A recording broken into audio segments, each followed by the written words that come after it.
हिंदुस्तान के बाहर की एक खबर है जो कि हिंदुस्तान के बहुत से लोगों से जुड़ी हुई भी है। अमेरिका की खबर, जिस अमेरिका में बहुत सारे हिंदुस्तानी हैं, काम करते हैं, कामयाब हैं, दुनिया की कुछ सबसे बड़ी कंपनियों के मुखिया भी हैं।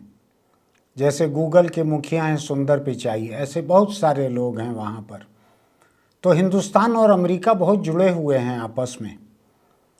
अमेरिका की कोई बड़ी खबर है तो हिंदुस्तानियों को बड़ा अपील करती है, चाहे वो हिंदुस्तानी अमेरिका कभी जा भी पाए या नहीं। और ट्रंप से जुड़ी हुई खबर तो हिंदुस्तानियों को और अपील करती है। अभी हुआ यह कि ट्रंप को गिरफ्तार किया गया, उनको जेल जाना पड़ा, सरेंडर करना पड़ा एक अदालत के आदेश पर, और वहाँ पर उनको जमानत लेनी पड़ी। $2 लाख या ऐसा कोई बड़ा सा पैसा उनको जमा करना पड़ा, तो उनकी जमानत हुई। लेकिन जमानत के पहले उनका मग शॉट लिया गया। मग शॉट का मतलब होता है वहाँ पुलिस में, जेल में जो तस्वीर ली जाती है किसी कैदी की, गिरफ्तार होने वाले व्यक्ति की, गिरफ्तार व्यक्ति की, उसको मग शॉट कहते हैं। वहाँ पे वो तस्वीर ली गई ट्रंप की। ये तस्वीर जो है, इसके बारे में लोगों का कहना है, मैं अमेरिका के कुछ टीवी चैनल, कुछ पॉडकास्ट सुन रहा था, उनका कहना है कि ये दुनिया के इतिहास में, खासकर अमेरिका के इतिहास में 25-50 साल याद रखी जाएगी ये तस्वीर, कि अमेरिका के इतिहास का पहला राष्ट्रपति है ट्रंप, जिसको गिरफ्तार किया गया, जिसका मग शॉट लिया गया। ऐसा अमेरिका के इतिहास में कभी नहीं हुआ था। शायद 250 बरस वहाँ के चुनाव को होते चल रहे हैं, आज तक कभी ऐसा नहीं हुआ था। तो ट्रंप ने उस तस्वीर को पलट दिया। लोग मान रहे थे कि ट्रंप के लिए इसके बाद लोगों के बीच मुंह दिखाना मुश्किल रहेगा। राष्ट्रपति डोनाल्ड ट्रंप गिरफ्तार, कैदी, मग शॉट, ये शर्मिंदगी की बात होगी, ऐसा लोगों को लग रहा था। हालांकि ट्रंप अभी राष्ट्रपति नहीं है, लेकिन जो पिछले राष्ट्रपति भी रहे हैं जो लोग, उनको भी वहाँ पर पास्ट प्रेसिडेंट जो हैं उनको भी इज्जत के साथ उनका नाम लिया जाता है। ट्रंप उनमें से एक है।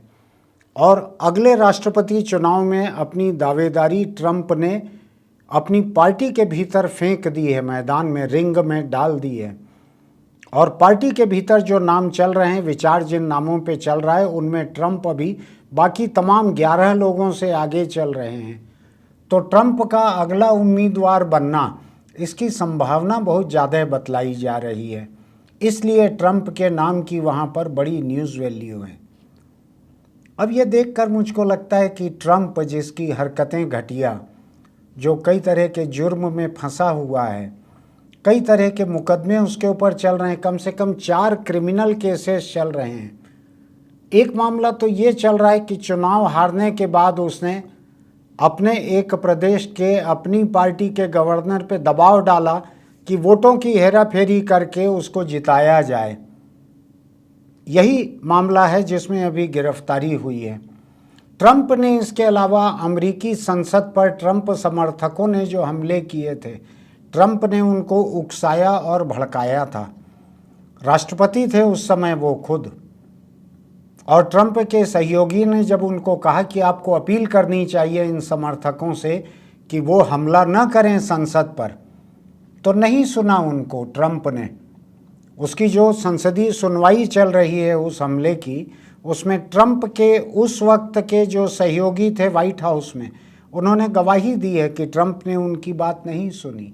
ऐसा ट्रंप, इस ट्रंप की हिंदुस्तान में भी न्यूज़ वैल्यू है। इससे बढ़कर है कि अमेरिका में लोग बसे हुए हैं हिंदुस्तानी मूल के, वो वहाँ कामयाब हैं, वहाँ से पैसा यहाँ आता है।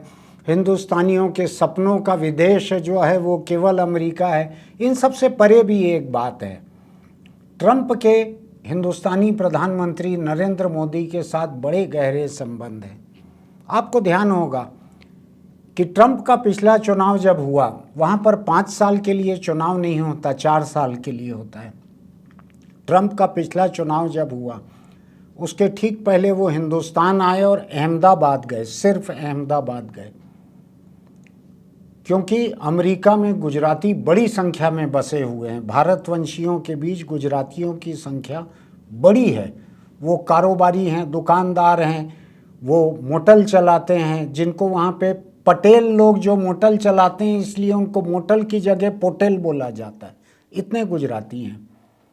तो गुजरातियों का असर अमेरिकियों के ऊपर बहुत सारा हो सकता है, इसलिए ट्रंप ने एक किस्म से अपना राष्ट्रपति चुनाव प्रचार अहमदाबाद से शुरू किया था मोदी के साथ। आपको ध्यान होगा बहुत सारी खबरें आई थी, अहमदाबाद की जो गंदी बस्तियां, झोपड़पट्टियां जो बीच में पड़ रही थी रास्ते में, उनके सामने ऊंची ऊंची दीवार उठाकर उनको ट्रंप की नज़रों से बाहर कर दिया गया था। पढ़ा होगा आपने, ऐसा तस्वीरें देखी होंगी। तो ट्रंप और मोदी ने अहमदाबाद में एक बड़ा कार्यक्रम करके ट्रंप का चुनाव प्रचार एक किस्म से यहाँ शुरू किया था। उसके पहले आपको ध्यान होगा प्रधानमंत्री नरेंद्र मोदी जब अमेरिका गए थे और न्यूयॉर्क के मेडिसन स्क्वायर नाम के एक बहुत बड़े स्टेडियम जैसे हॉल में उनका कार्यक्रम हुआ था भारतवंशियों के बीच, हिंदुस्तानियों के बीच। तो वहाँ पर ट्रंप भी मोदी के साथ मौजूद थे। तो इनकी जोड़ी जैसी थी। अगली बार ट्रंप सरकार, जिस तरह से अगली बार मोदी सरकार कहा जाता है, ऐसा ही अगली बार ट्रंप सरकार भी कहा जाता था। हिंदुस्तान में जगह जगह हवन हो रहे थे। ट्रंप की फ़ोटो को लगाकर, मोदी और ट्रंप की फ़ोटो को लगाकर ट्रंप की जीत के लिए हवन हो रहे थे। ये एक अलग बात है कि अमेरिकी जनता ने ट्रंप को हरा दिया था और ट्रंप ने उसके बाद अपनी जो फजीहत की है गैर कानूनी काम करके, कई तरह के मुकदमे उनके ऊपर चल रहे हैं और हो सकता है कि कई और मुकदमे दायर हों। लेकिन मैं ट्रंप के मुकदमों की चर्चा के लिए यहाँ पर आज नहीं हूँ, मैं एक दूसरी बात के लिए आज हूँ आपके बीच में। जो मग शॉट है, जो पुलिस ने और जेल ने जो फ़ोटो लिया ट्रंप का, उस फोटो को ट्रंप के लिए बड़ी शर्मिंदगी की बात माना जा रहा था। लेकिन ट्रंप ने उसको कैसे लिया उसको देखें। ट्रंप ने उसको ट्विटर पर 2 साल बाद शायद ट्विटर पर वो आए और उन्होंने उसको अपनी प्रोफाइल फ़ोटो बना लिया। उस फोटो को ट्रंप की जो चुनाव अभियान समिति है उनकी, जो पार्टी के भीतर, अभी पार्टी के भीतर ही रिपब्लिकन पार्टी के कई लोग लगे हुए हैं कैंडिडेट बनने के लिए, तो ट्रंप की जो टीम है उसने इस मग शॉट के टी शर्ट छपवा लिए, मग छपवा लिए, तरह तरह के सामान छपवा लिए, उनको बेचना चालू कर दिया ट्रंप समर्थकों के बीच ऑनलाइन। और बात की बात में ट्रंप के लिए $2 करोड़ का फंड इकट्ठा हो गया। $2 करोड़ का चुनावी फंड ट्रंप के लिए इकट्ठा हो गया। उनके समर्थक कुछ इस तरह के दीवाने हैं। अभी 2 दिन में, आखिरी के 2 दिनों में उनकी गिरफ्तारी और इस फोटो के सामने आने के बाद $70 लाख से अधिक का चंदा उनको मिला है ट्रंप को। $1 83 रुपये कुछ पैसा था, अभी कल परसों रिकॉर्ड ऊंचा था। तो आप हिसाब लगा लीजिएगा, मेरा गणित कुछ कमज़ोर है, कि $70 लाख उसको आप 83 रुपये 70 पैसे से गुणा करके देख लीजिएगा कि कितना पैसा 2 दिन में ट्रंप को उसके समर्थकों से मिला है, जेल की अपनी कैदी वाली फ़ोटो को छापकर। इस तरह का देश है। अब हम एक बात पे सोचें कि अमेरिका, जिसको कि दुनिया का एक बड़ा लोकतंत्र माना जाता है, आबादी में बहुत बड़ा नहीं है लेकिन लोकतांत्रिक परंपराओं में बड़ा माना जाता है। हिंदुस्तान के मुकाबले वहाँ लोकतांत्रिक परंपराएं, कम से कम आज के हिंदुस्तान के मुकाबले अमेरिका में लोकतांत्रिक परंपराएं बहुत अधिक मजबूत हैं। वहाँ लोगों की जवाबदेही बहुत अधिक है। वहाँ कारोबार और मीडिया पर सरकारी शिकंजा बिल्कुल ही नहीं है। वो एक अधिक महान लोकतंत्र है हिंदुस्तान के मुकाबले। यहाँ के लोगों को सुनने में बुरा ज़रूर लग सकता है, लेकिन बुरा लगना नहीं चाहिए।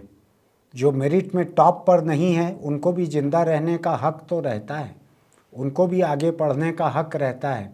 हो सकता है आगे किसी इम्तिहान में वो बेहतर काम करें, तो हिंदुस्तानी लोगों को आगे एक बेहतर लोकतंत्र बनने का मौका तो हासिल है, उससे को तो कोई छीन नहीं रहा। तो मैं ये देख रहा था कि ऐसा ट्रंप ऐसे महान लोकतंत्र में, ऐसे बड़े लोकतंत्र में, ऐसा लोकतंत्र जो कि देश के भीतर तो लोकतांत्रिक है, बाहर चाहे वो दुनिया पर हमला करता है, भीतर तो लोकतांत्रिक है अपने लोगों के बीच में। ऐसे देश ने ट्रंप को कैसे चुन लिया था, और कैसे ऐसे देश के भीतर ट्रंप दोबारा उम्मीदवार बनने की हिम्मत कर रहा है, कोशिश कर रहा है, तय कर चुका है, घोषणा कर चुका है। कैसे होता होगा जहाँ पे इतने परिपक्व वोटर हैं, पढ़े लिखे हैं, कामकाजी हैं, समझते हैं चीज़ों को, जहाँ पे दोनों पार्टियाँ मजबूत हैं, बारी बारी से दोनों ही पार्टियों के नेता चुनते आते हैं, कभी डेमोक्रेटिक प्रेसिडेंट, कभी रिपब्लिकन प्रेसिडेंट। ऐसे देश को क्या हो जाता है कि ये ट्रंप सरीखे को राष्ट्रपति चुन लेता है? न सिर्फ पिछली बार बल्कि इस बार भी रिपब्लिकन पार्टी के कैंडिडेट जितने बनना चाहते हैं उनके बीच जब वोटिंग हो रही है, पोल हो रहा है, तो पता लग रहा है कि ट्रंप उसमें सबसे आगे चल रहा है ओपिनियन पोल में। कैसे होता है इस देश में? कैसे इस तरह का आदमी जो चाल चलन के मामले में घटिया है, जो अलोकतांत्रिक है, जो अल्पसंख्यकों से नफरत करता है, जो आप्रवासी हैं, इमिग्रांट्स जो हैं अमेरिका में दूसरे देश से आए हुए, उनसे नफरत करता है, जो गैर ईसाइयों से नफरत करता है, जो दूसरे धर्मों के लिए हिकारत रखता है, जो दूसरे रंगों के लोगों से नफरत करता है, जो मजदूरों से नफरत करता है, वो व्यक्ति किस तरह से राष्ट्रपति चुन लिया जाता है। और अमेरिका का चुनाव ऐसा नहीं है कि आप सांसद चुनें और सांसद प्रधानमंत्री चुनें। वहाँ पे राष्ट्रपति का चुनाव सीधा होता है, जैसा हिंदुस्तान में कई जगह मेयर का चुनाव होता है कि वार्ड मेंबर का चुनाव अलग होता है, मेयर का अलग होता है। तो ये प्रेसिडेंशियल इलेक्शन सिस्टम कहलाता है। ये अमेरिकी राष्ट्रपति हर मतदाता के वोट से सीधा चुने जाता है। कैसे ये देश ऐसे घटिया इंसान को चुन लेता है? कैसा एक देश जिसको कि मेल्टिंग पॉट कहते हैं, जो दुनिया की तमाम संस्कृतियों को मिलाकर आगे बढ़ रहा है, हर देश से आए हुए प्रतिभाशाली लोगों की सेवाओं को लेकर आगे बढ़ रहा है, कैसे ऐसा देश इतने घटिया इंसान को चुन लेता है? कहाँ गई समाज की सामूहिक राजनीतिक चेतना? कहाँ चली गई? जब इसके बारे में मैं सोचता हूँ तो मुझको दुनिया के दूसरे कुछ और देश भी दिखते हैं जहाँ पे लगता है कि बहुत खराब लोग, बहुत सांप्रदायिक लोग, धर्मांध लोग, बदला निकालने वाले लोग, भ्रष्ट लोग, कई किस्म के लोग, उनको चुन लेती है जनता। सीधे इलेक्शन में चुन लेती है या स्थानीय एमएलए एमपी के मार्फत जिनको चुन लेती है। कैसे होता है ऐसा? कहाँ चले जाती है सामूहिक चेतना जनता की? सामूहिक चेतना केवल एक शब्द बन के कैसे रह जाता है बहुत सारे सभ्य समाजों में, बहुत सारे लोकतंत्रों में जिनको पौन सदी, 1 सदी, 2.5 सदी हो गई है।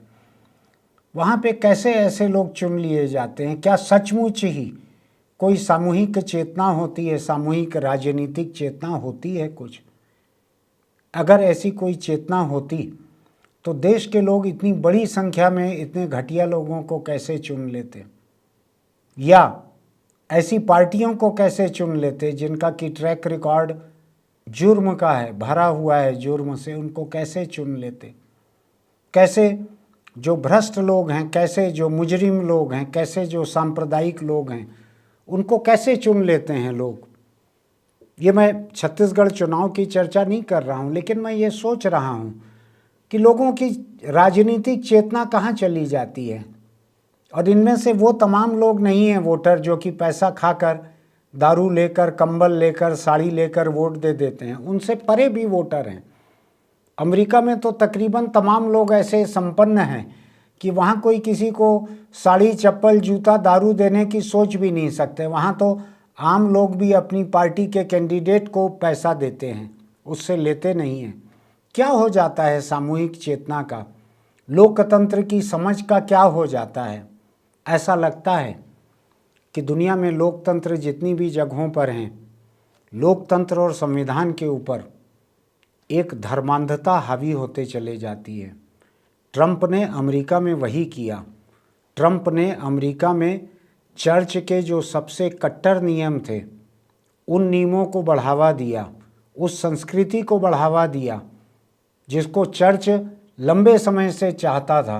ट्रंप ने एक ऐसा माहौल बनाया, इतने संकीर्णतावादी, इतने दकियानूसी जज बनाए ट्रंप ने कि अभी डेमोक्रेटिक प्रेसिडेंट के आने के बाद जब गर्भपात के अधिकार पर फैसला हुआ उस सुप्रीम कोर्ट में, तो वहाँ ट्रंप के बनाए हुए लोगों सहित संकीर्णतावादी जजों की बहुतायत थी और उन्होंने महिलाओं से गर्भपात तय करने का अधिकार छीन लिया। ये ट्रंप ने सीधे सीधे तो हमला संसद पर करवाया था, लोगों को उकसाकर और भड़काकर, और पूरे देश की उसने तस्वीर इस तरह से बदली कि चर्च का पसंदीदा विषय रहा है अमेरिका में कि गर्भपात नहीं होना चाहिए, क्योंकि धर्म जो है वो लोगों को जिंदा रखने का हिमायती है, कम से कम बतलाता है ऐसा। तो ट्रंप के बनाए हुए जजों ने ये एक ऐसा फैसला दिया जो बहुमत से गर्भपात के अधिकार के खिलाफ था। महिलाओं से अधिकार छीन लिया गया जो 50 साल से चले आ रहा था। तो घटिया लोग जो हैं ये लोग भी धर्म के इस्तेमाल से एक ऐसा माहौल खड़ा करते हैं। चर्च ने ट्रंप का खूब साथ दिया था, क्योंकि ट्रंप लगातार अपनी पार्टी की नीतियों के हिसाब से और अपने व्यक्तिगत एजेंडा के हिसाब से लगातार ये अभियान चला रहा था कि गर्भपात पर रोक लगनी चाहिए, महिलाओं को अधिकार नहीं रहना चाहिए गर्भपात के फैसले का। ट्रंप ने ये अभियान भी चलाया कि लोगों को हथियार रखने का हक रहना चाहिए, जितने चाहे उतने हथियार रखने का हक रहना चाहिए। आज सुबह, जिस सुबह मैं यहाँ बोल रहा हूँ आपके सामने, आज अमेरिका में एक किसी गोरे ने 4 कालों को गोली से मार डाला जाकर छांट कर, और पुलिस ने मान लिया है कि नफरत से की गई हिंसा है, नस्ली नफरत से की गई हिंसा है। ट्रंप ऐसी ही गन लॉबी कहते हैं अमेरिका में, बंदूक का हिमायती था ट्रंप। बंदूक बनाने के जो कारखानेदार हैं उनका एजेंट किस्म का था ट्रंप, और इसने लगातार वकालत की कि बंदूकों के ऊपर कोई रोक नहीं लगनी चाहिए। मैं आपको दिलचस्प बात बतलाता हूँ। आपने हिंदुस्तान में कांग्रेस और भाजपा के सम्मेलन देखे होंगे। अमेरिका में जब रिपब्लिकन पार्टी का सम्मेलन होता है तो उसके पास में हथियार निर्माता जो हैं वो एक अलग ट्रेड एग्जीबिशन लगाते हैं अपना हथियारों को दिखाने का, उनको बेचने का। अभी हो चुका है, अभी कुछ महीने पहले ऐसा। तो ऐसा ट्रंप, ऐसी उसकी पार्टी, ऐसा अमेरिका का माहौल, वहाँ पर धर्म ने ट्रंप को ये मौका दिया कि वो चर्च के मार्फत लोगों को गर्भपात के खिलाफ उकसाए, भड़काए, और लोगों ने रिपब्लिकन पार्टी को वोट दिया, ट्रंप को वोट दिया। अब ट्रंप अपने सारे जुर्म के साथ, मुकदमे चलते रहेंगे कोर्ट में, वो शायद 4 साल बाद जो अभी चुनाव होने जा रहा है, 4 साल पूरे होने पे, उसमें फिर उम्मीदवार रहेगा। इस बात को समझने की ज़रूरत है कि लोगों की धार्मिक समझ, लोगों की धर्मांधता, दूसरे धर्म, नस्ल और रंग से उनकी नफरत, ये उनकी लोकतांत्रिक समझ को ख़त्म कर देता है, ये उनकी संवैधानिक समझ को ख़त्म कर देता है। इस नफ़रत में इतनी ताकत रहती है कि वो ट्रंप जैसे घटिया इंसान को भी राष्ट्रपति बनने का मौका दे देता है। ट्रंप की पार्टी के लोग जगह जगह राज्यों में भी चुने गए हैं।